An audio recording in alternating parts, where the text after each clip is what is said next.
Hello everyone. आज हम class 10th का chapter reflection and refraction discuss करने वाले हैं। इसमें जो हम टॉपिक कवर करेंगे वो है reflection and refraction, refractive index and optical density, lens and mirror, sign convention, formulas and numerical. So चलिए हम स्टार्ट करते हैं। सबसे पहले जो हमारा टॉपिक है वो है reflection of light. Reflection of light में हम क्या करते हैं, एक इंसिडेंट रे को स्ट्राइक करवाते हैं एक पॉलिश सरफेस पे, तो वो लाइट इंसिडेंट होके दोबारा रिफ्लेक्ट बैक हो जाती है। इसी फिनोमिना को हम क्या बोलते हैं, रिफ्लेक्शन ऑफ लाइट बोलते हैं। चलिए हम डायग्राम से समझते हैं। जैसे हमारा कोई भी सरफेस है, यहाँ से इंसिडेंट रे आई और वो पॉलिश सरफेस से टकराकर वापस रिफ्लेक्ट हो जाती है। इस फिनोमिना को हम क्या बोलेंगे, रिफ्लेक्शन ऑफ लाइट बोलेंगे। इसमें जो रे आती है इसको हम क्या बोलते हैं, इंसिडेंट रे बोलेंगे। और जो दूसरी जो रिफ्लेक्ट होकर वापस गई उसे हम क्या बोलेंगे, रिफ्लेक्टेड रे बोलेंगे। बीच में एक और रे होती है जिसे हम बोलते हैं नॉर्मल। ये क्या करती है, जो हमारी इंसिडेंट रे और जो रिफ्लेक्टेड रे है इनको क्या करती है, डिवाइड करती है। और जो सरफेस होता है ये हमारा पॉलिश्ड रिफ्लेक्टिंग सरफेस होता है। अब हम पढ़ेंगे लॉ ऑफ रिफ्लेक्शन।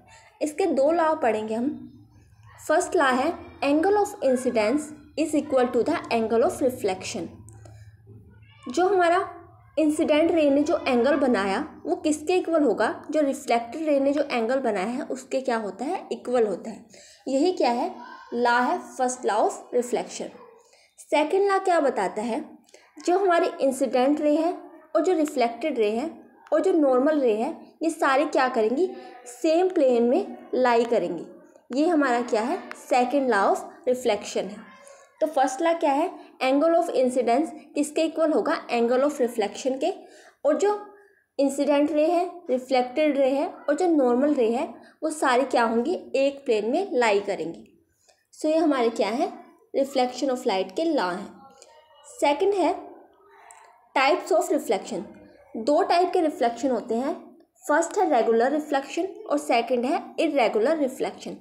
जो हमारा रेगुलर रिफ्लेक्शन है उसमें क्या होते हैं, हम जो सरफेस लेते हैं वो स्मूथ सरफेस लेंगे जिससे हमारी लाइट इंसिडेंट होगी और जो सरफेस है उससे टकराकर वापस क्या हो जाएंगी, रिफ्लेक्ट बैक हो जाएंगी। जो इर्रेगुलर रिफ्लेक्शन है उसमें हम जो सरफेस लेते हैं वो स्मूथ नहीं लेते हैं, रफ सरफेस लेते हैं। सो यही डिफरेंस है। रेगुलर में हम क्या लेंगे, स्मूथ सरफेस लेते हैं, और जो इर्रेगुलर रिफ्लेक्शन है उसमें हम जो सरफेस लेंगे वो रफ सरफेस लेते हैं। नेक्स्ट हमारा टॉपिक है रिफ्रैक्शन। इसमें हम क्या करते हैं, रे ऑफ लाइट क्या कर जाती है, जब एक मीडियम से दूसरे मीडियम के अंदर एंटर करती है तो वो क्या हो जाती है, हल्की सी बैंड हो जाती है। इसी फिनोमिना को हम क्या बोलते हैं, रिफ्रैक्शन बोलते हैं। हम डायग्राम से समझते हैं। जैसे ये हमने सरफेस ले लिया अपना, ये फर्स्ट मीडियम है हमारा और जो नीचे वाला है सेकंड मीडियम है। जो फर्स्ट मीडियम है हम इसमें कुछ भी ले सकते हैं, एयर ले सकते हैं या फिर वाटर ले सकते हैं। और जो सेकंड मीडियम है इसमें भी हम एयर या वाटर कुछ भी ले सकते हैं। अगर हम फर्स्ट मीडियम एयर लिया है तो सेकंड हम वाटर लेंगे, और अगर हमने फर्स्ट मीडियम को वाटर लिया है तो सेकंड को हम एयर लेंगे। तो इसमें क्या होता है, क्या करते हैं हम रिफ्रैक्शन में, जैसे हमने इंसिडेंट रे को पास किया, बीच में क्या होती है, नॉर्मल होती है हमारी। इंसिडेंट रे को अगर हम स्ट्राइक करवाते हैं पॉलिश सरफेस पे तो वो फर्स्ट मीडियम से जब वो सेकंड मीडियम के अंदर एंटर करती है तो वो क्या हो जाती है, हल्की सी बैंड हो जाती है। ये देखिए बैंड हो गई है थोड़ी सी। वैसे तो इसको कैसे जाना चाहिए था, ऐसे सीधे जाना चाहिए था, लेकिन ये क्या हो रही है, हल्की सी बैंड हो रही है। किस फिनोमिना की वजह से, रिफ्रैक्शन की वजह से। सो ये आपको याद रखना है। अब हम क्या पढ़ेंगे, रिफ्रैक्शन के भी क्या पढ़ेंगे, लॉ पढ़ेंगे। ये क्या बताता है हमें, फर्स्ट है स्नेल्स लॉ। ये क्या बताएगा, जो रेशियो है एंगल ऑफ इंसिडेंट का वो angle of reflection, angle of incident और एंगल ऑफ रिफ्लेक्शन का जो रेशियो है वो क्या होगा, कांस्टेंट होगा। और इसको हम किसके इक्वल रखते हैं, एन के इक्वल रखते हैं। एन हमारा क्या होता है, रिफ्रैक्टिव इंडेक्स होता है। और जो 2:1 ये शो कर रखा है इसका मतलब क्या होता है, second medium with respect to first medium. So क्या बताएगा फर्स्ट लॉ हमें, एंगल ऑफ इंसिडेंट और जो एंगल ऑफ रिफ्रैक्शन है उसका जो रेशियो होगा वो क्या होगा, हमेशा कांस्टेंट होगा। सेकेंड लॉ हमें क्या बताता है, जैसे आप डायग्राम में देख सकते हैं, एंगल ऑफ इंसिडेंट और जो एंगल ऑफ रिफ्लेक्शन है उनका जो रेशियो होगा वो क्या होगा, कांस्टेंट होता है। सेकेंड लॉ क्या है हमारा रिफ्रैक्शन का, जो इंसिडेंट रे है और रिफ्रैक्टेड रे है और जो नॉर्मल है हमारी, वो हमेशा सेम प्लेन में लाई करेंगी। जैसे हमने रिफ्लेक्शन में पढ़ा था कि तो तीनों रे हैं वो क्या करती हैं, सेम प्लेन के अंदर लाई करती हैं, वैसे ही रिफ्रैक्शन में भी क्या होता है, ये तीनों रे क्या करेंगी, सेम प्लेन के अंदर लाई करेंगी। आगे हम इसको जैसे शो कर रखा है, n21 is equal to n2 divide by n1। n21 क्या है हमारा, रिफ्रैक्टिव इंडेक्स है सेकेंड मीडियम का with respect to first medium. So इसको हम ऐसे शो करते हैं। n1 जो है, हम जो फर्स्ट मीडियम में मेनली एयर लेते हैं और जो एयर का रिफ्रैक्टिव इंडेक्स है वो 1 होता है, इसीलिए अगर हम 1 पुट करेंगे n1 की जगह तो हमारा n21 किसके इक्वल आ जाता है, n2 के इक्वल आ जाता है। सो आपको याद रखना है। नेक्स्ट है बेंडिंग टेंडेंसी। इसमें हम क्या करते हैं, एक मीडियम तो हम क्या लेते हैं, डेंस लेते हैं, और जो दूसरा मीडियम हम लेंगे वो क्या लेते हैं, रेयर लेते हैं। डेंस मीडियम कौन सा होता है, जैसे हमने एक पार्टिकुलर एरिया ले लिया, इसमें क्या है, कुछ लोग रहते हैं, ये क्या रहते हैं, ऐसे बहुत पास पास रहते हैं, और एक दूसरा एरिया है जिसमें लोग ऐसे रहते हैं खुले खुले, तो डेंसिटी किसकी हाई होगी, जिसमें लोग क्या है, बहुत पास पास रहते हैं, तो मतलब इसकी डेंसिटी क्या है, हाई है। और डेंसिटी कम किसकी होगी, इस एरिया की डेंसिटी क्या होगी, कम होगी, जिसमें लोग क्या रह रहे हैं, दूर दूर रह रहे हैं। ऐसे ही हमारा इसमें होता है, जो हमारा वाटर है और जो हमारी एयर है उसमें डेंसर ज़्यादा कौन सा होता है, वाटर हमारा क्या होता है, डेंसर होता है।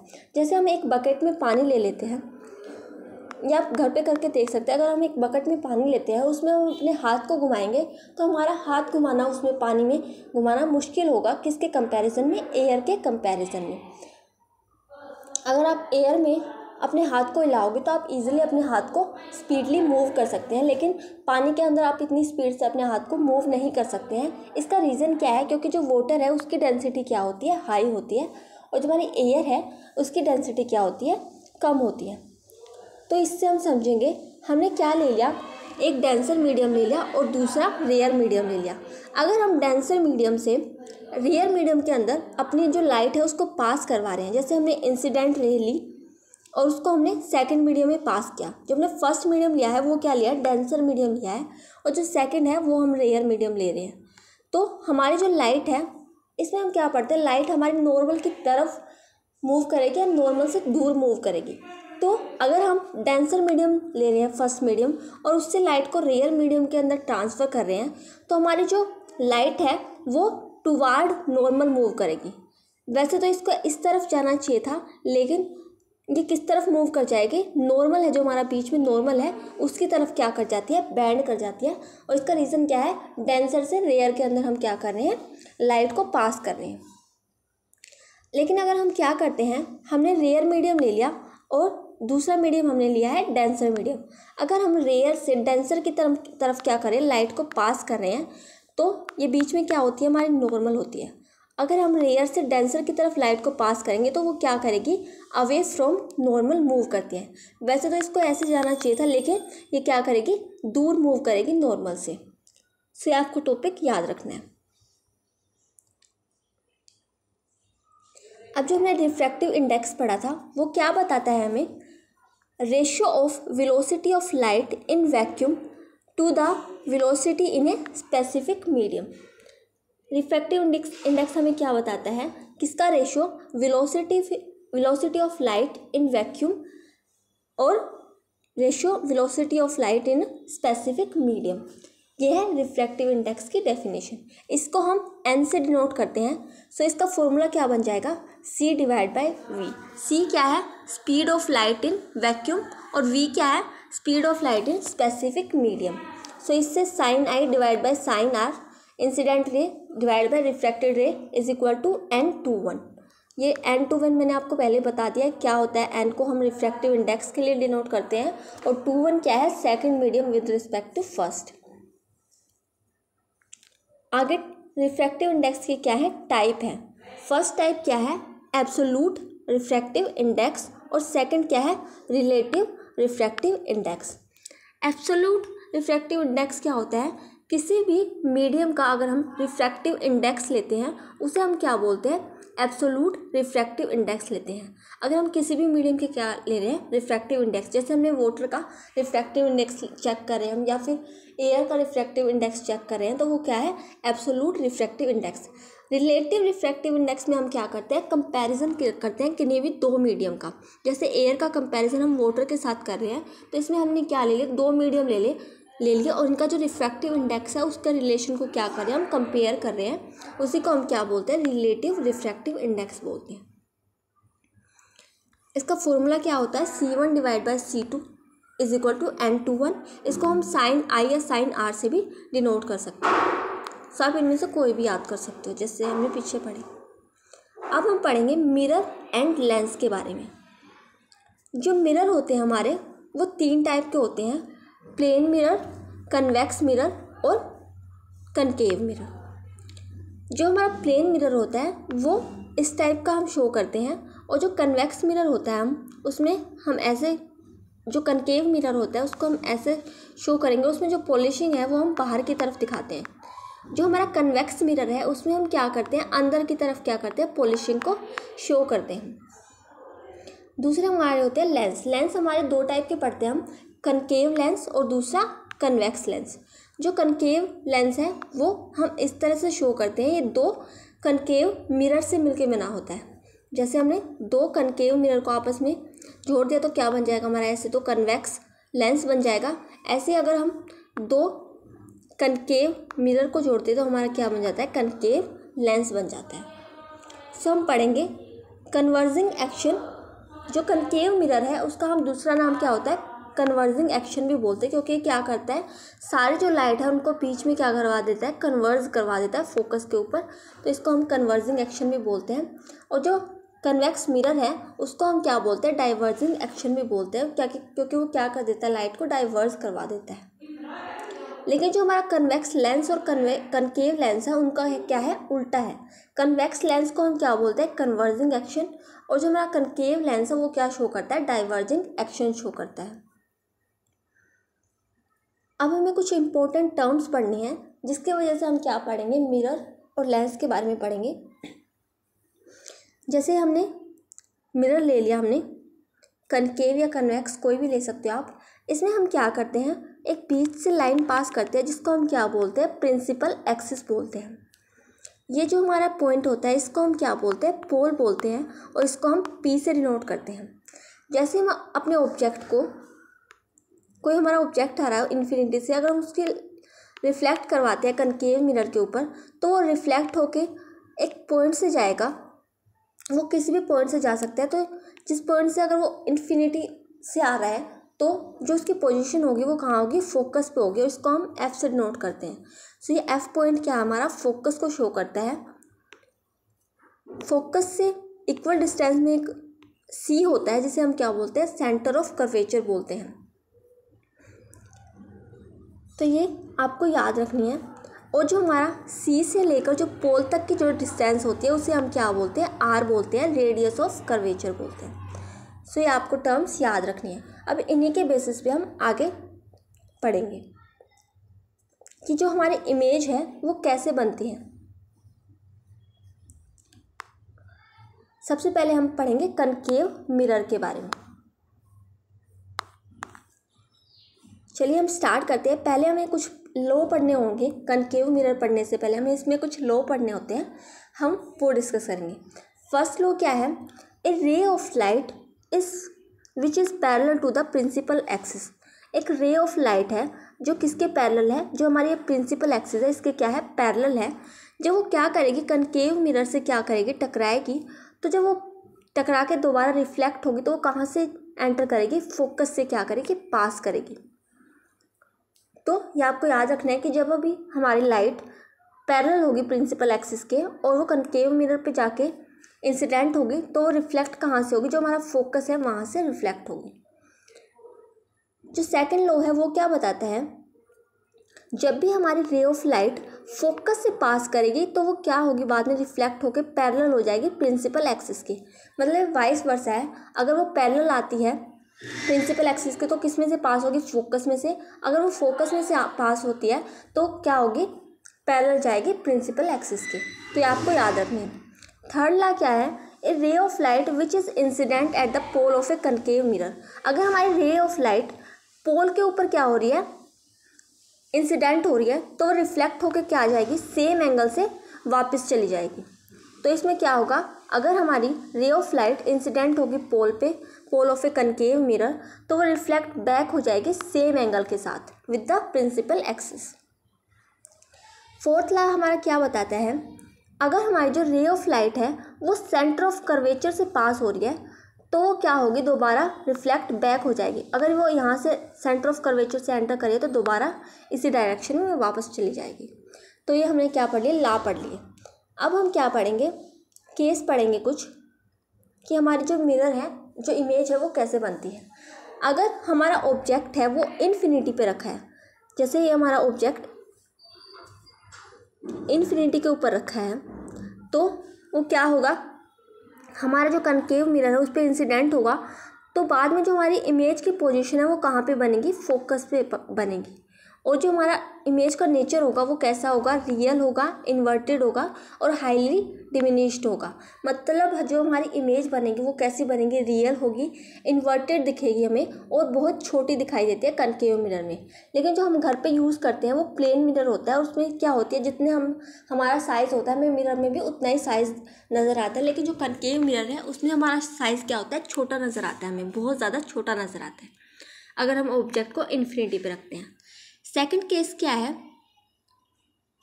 अगर हम ऑब्जेक्ट को क्या रखते हैं, बिहाइंड सी, मतलब सी से पीछे की तरफ रखते हैं, तो जो हमारी पोजीशन ऑफ इमेज है, मतलब इमेज हमारी कहाँ बनेगी, सी और जो एफ है उसके बीच में बनेगी। जैसे यहाँ से हमारी रे गई और ऐसे गई, दूसरी रे को हमने यहाँ से गुजारा तो वो कहाँ पे एंटर हो रही है, बीच में एंटर मीट हो रही है, और ये कहाँ पे है, सी और एफ के बीच में है। तो हमारी जो इमेज की पोजीशन है वो कहाँ होगी, सी और एफ के बीच में होगी। और जो हमारा इमेज का नेचर होगा वो कैसी बनेगी, रियल बनेगी, इन्वर्टेड और डिमिनिश्ड बनेगी। केस थर्ड क्या है हमारा, अगर हमारा ऑब्जेक्ट सी के ऊपर रखा हुआ है तो जो हमारी पोजीशन ऑफ इमेज है वो भी कहाँ बनेगी, सी के ऊपर ही बनेगी। और जो हमारा इमेज का नेचर होगा वो कैसा होगा, real, inverted and same size की हमारी इमेज होगी। नेक्स्ट केस है केस फोर्थ। इसमें क्या है, अगर हमारा ऑब्जेक्ट कहाँ रखा हुआ है, सी और एफ के बीच में रखा हुआ है, तो हमारी जो इमेज बनेगी वो कहाँ बनेगी, सी से पीछे की तरफ बनेगी, सी से पीछे बनेगी। अगर हमारा ऑब्जेक्ट कहाँ रखा है, सी और एफ के बीच में रखा है, तो ये आपको याद करने पड़ेंगे। और जो हमारा इमेज का नेचर है वो कैसा होगा, रियल, इन्वर्टेड और एनलार्ज। सारे केसेस में क्या हो रहा है, जो हमारा इमेज का नेचर है रियल और इन्वर्टेड है, लेकिन एक केस होगा जिसमें हमारी जो इमेज बनेगी वो वर्चुअल बनेगी। आपको वो केस याद रखना है। औरों में जो हमारी इमेज का नेचर है वो रियल और इन्वर्टेड ही है। केस 5 क्या है, जब हमने ऑब्जेक्ट को एफ के ऊपर रखा, मतलब फोकस के ऊपर रखा है, तो हमारा पोजीशन ऑफ इमेज क्या जाएगी, एट इन्फिनिटी पे बनेगी हमारी जो इमेज की पोजीशन है। और वैसे ही अगर हम इन्फिनिटी पे ऑब्जेक्ट पे रखते हैं तो इमेज कहाँ बनती है, फोकस पे बनती है। और अगर हम फोकस पे ऑब्जेक्ट को रखते हैं तो हमारी इमेज कहाँ बनती है, इन्फिनिटी पे बनती है। तो ये क्या है, वाइस वर्सा है। और जो हमारा इमेज का नेचर है वो कैसा होगा, रियल होगा, इन्वर्टेड होगा। जो हमारी इमेज बनेगी बहुत ज़्यादा एनलार्ज बनेगी। नेक्स्ट हमारा केस है केस 6। अगर हमारा ऑब्जेक्ट कहाँ रखा है, फोकस और पोल के बीच में रखा हुआ है, तब हमारी जो इमेज है वो कहाँ बनेगी, बिहाइंड द मिरर बनेगी। जो मिरर यहाँ पे था, यहाँ पे हमारी इमेज कहाँ बनेगी, यहाँ बनेगी। तो ये केस क्या है, अलग है। इसमें जो हमारी इमेज बनती है वो कैसी बनती है, वर्चुअल बनती है, इरेक्ट होगी। और में क्या थी, इन्वर्टेड थी। इसमें क्या होगी, इरेक्ट होगी और एनलार्ज होगी। नेक्स्ट है कन्वेक्स मिरर। इसमें सिर्फ आपको 2 केस पढ़ने हैं। इसमें पहले हम कुछ लॉ पढ़ लेते हैं इसके। क्या है फर्स्ट लॉ, जो रे ऑफ लाइट है which is parallel to the principal axis. जो हमारी रे ऑफ लाइट है प्रिंसिपल एक्सिस की क्या है, पैरेलल है। जब वो कन्वेक्स मिरर से क्या करेगी, स्ट्राइक करेगी, उससे टकराएगी, तो वो क्या होगी, appears diverse from the focus. वो क्या होगी, डाइवर्स फ्रॉम द फोकस हमें अपीयर होगी। नेक्स्ट क्या है हमारा, अगर हमारी जो रे ऑफ लाइट है वो पोल के ऊपर इंसिडेंट होती है तो वो क्या करेगी, सेम एंगल के साथ रिफ्लेक्ट हो जाएगी। जैसे हमने कनकेव मिरर में पढ़े थे, वही रूल क्या है हमारे कन्वेक्स मिरर के बारे में। नेक्स्ट क्या है, वही है जैसे हमने कनकेव मिरर में पढ़ा था कि अगर हम लाइट को क्या करते हैं, सेंटर से पास करते हैं तो वो क्या करेगी, दोबारा वहीं से रिफ्लेक्ट बैक हो जाएगी। तो ये आपको याद रखने हैं। अब हम पढ़ेंगे रे डायग्राम। अगर हम ऑब्जेक्ट को क्या रखते हैं, अपने कन्वेक्स मिरर का केस डिस्कस कर रहे हैं। केस फर्स्ट क्या, अगर हम अपने ऑब्जेक्ट को इन्फिनिटी पे रख रहे हैं तो हमारी जो इमेज की पोजीशन है वो कहाँ बनेगी, at F behind the mirror, mirror के पीछे बनेगी लेकिन एफ पे बनेगी। और जो हमारी इमेज का नेचर होगा वो क्या होगा, जैसे कनकेव मिरर में क्या था, रियल और इन्वर्टेड था, इसमें क्या होगा, उल्टा होगा, वर्चुअल और इरेक्ट इमेज बनेगी हमारी और हाईली डिमिनिश्ड बनेगी। अगर हम ऑब्जेक्ट को, सेकंड केस क्या है, अगर हम ऑब्जेक्ट को कहीं भी किसी भी पोजीशन पे रखते हैं तो हमारी जो इमेज की पोजीशन है वो कहाँ बनेगी, पोल और फोकस के बीच में बनेगी। और जो इमेज का नेचर होगा वो कैसा होगा, वर्चुअल, इरेक्ट और डिमिनिश्ड होगा। आगे जो हमने कनकेव मिरर है उसी को शो करा है एक टेबल की फॉर्म में कि अगर हमारा ऑब्जेक्ट इन्फिनिटी पे रखा हुआ है तो हमारी इमेज की पोजीशन कहाँ बनेगी, फोकस पे बनेगी। साइज़ का क्या होगा, इमेज का पॉइंट साइज होगा और इमेज का नेचर कैसा होगा, रियल और इन्वर्टेड होगा। सब में क्या है, इमेज का नेचर रियल और इन्वर्टेड है, लेकिन जो लास्ट केस है जब हमने कहाँ रखा है ऑब्जेक्ट को, पोल और फोकस के बीच में रखा है, तब क्या होगी हमारी इमेज वर्चुअल और इरेक्ट बनेगी। ये टेबल को आप यहाँ से अच्छे से कर सकते हैं, ये टेबल की फॉर्म में लिख दिया है।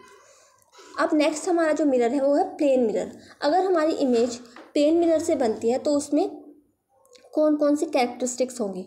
प्लेन मिरर जो हम घर पे यूज़ करते हैं वो होता है, तो इसमें क्या है, जो हमारी इमेज बनेगी वो वर्चुअल और इरेक्ट बनती है, बिहाइंड द मिरर बनती है, जो साइज़ है इमेज का वो इक्वल होगा जितना हमारा साइज़ है, ऑब्जेक्ट का साइज़ है।